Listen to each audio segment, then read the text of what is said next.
Happy birthday, America! It's not. It's not. It's America's real birthday. So not everyone in the country is like, if you're older now? It's not everyone's birthday. Yeah. No. I don't know. Hey guys, it's House. So yeah, it's Happy Birthday America, even though it's not really your birthday and this video is late. Anyway, it was the 4th of July over the weekend, which was super fun. I spent it painting this. So I guess thank you, Founding Fathers, for the freedom to throw paint at a wall when I feel like it.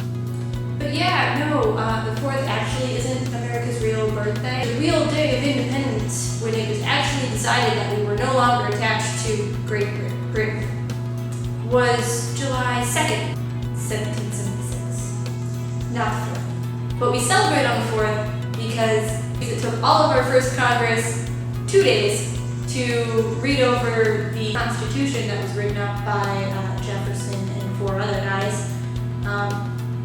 And then, make some appropriate changes so the country wasn't created by just this group of 5 people. And then they voted. And so when they voted to actually adopt the Constitution, it was July 4th. Aside from that brief history lesson, this week I painted True Colors. I like the song, even though it is really simple. There's not a whole lot of chaos to it. There's not a bunch of overlap. The painting itself turned out to be kind of separated. So that's interesting in terms of like color blocks. This stuff is baseline, this is drum kit, this is strings, bells, the blue dots are piano, and then vocals are the yellow and the salmon pink, reddish color. This entire painting project for me is another way for me to explore who I am and how I work as an artist, because I don't typically paint, and I wanted to branch out and do something new with this project. But what I do know really well is colors, and this has a direction, I promise. So there are 2 kind of unique things about me. I have a 100% accuracy on the color acuity test. There's a link to it down below. The second thing that's really unique about me and what this entire project is based around is that I have synesthesia, which is a crossing of my senses. It's just a really cool adaptational superpower of awesomeness. And for me, it comes in colors. The first that I'm focusing on most is the color of sound, or sound 2 color. Kandinsky had this, Joe Mitchell had this, Melissa McCracken has this. Several artists tend to have this. The second type that I have is, less prominent than the sound color synesthesia, I think, because it's just something I'm like super used to, is Graphicolor, which is where I see letters and numbers as different colors. But I also have a third type, which hasn't really come up yet in my research. But basically when I meet people, they get assigned a color in my head. For instance, I consider myself as purple, as well as a paler orange, or less intense orange. And then I also consider pieces of myself a mint green. They're not the greatest color combination. I mean, sure, I like purple and orange together. They work well. And they also work really well in logo design, like with FedEx, and FedEx is an awesome company, except for when they send me packages that have been smashed with, when I order flammable aerosol cans and there's a hole punched through the bottom of my box by the time it gets to my house. I don't exactly appreciate that, so that's what happened this week. Going back to my whole craziness of how I operate in the world, I have 100% color acuity, and then I do this weird thing where people get assigned colors based on their personalities and how they interact with me.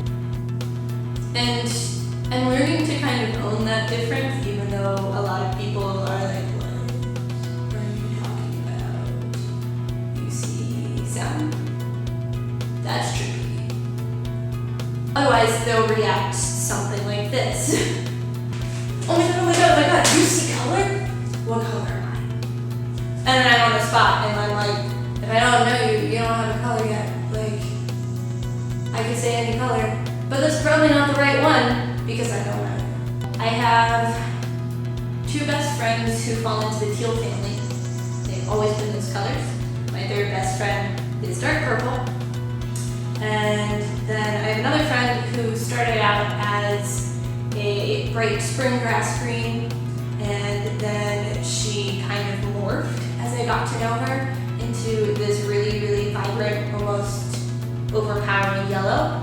To segue from my weird brain to true colors and repeating that I've done this week, I want to talk about like embracing who you are and owning it, because like even though I'm not really sure who I am or what I'm doing with my life or anything, much of anything, I don't know much of anything right now, but I'm learning to accept the fact that I don't have a plan. I'm trying to embrace who I really am and figure out who that is, because at this point in my life, I don't even know anymore. But I think it's okay to not really know what you're doing, because you'll figure it out and everything happens for a reason, and whatever happens is meant to be. There are a bunch of euphemisms for this. Embrace who you are because you're awesome, even if you don't know it yet. And yeah, go ahead and tell me, who do you think you are? Where do you want to go? Where do you see yourself in 5 years? It's a really annoying question, but I'm going to ask it anyway. Chat me up in the comments. What are your true colors? Even if your username is a bunch of letters and numbers that don't make sense. And no one knows your real name on the internet. It's really nice. But yeah, leave a comment below. Who are you now? Who do you want to be? How do you plan to get there? I don't really know. Go ahead and click subscribe in that fun little corner right over there-ish. Because I'm awesome and you're awesome and we should be friends.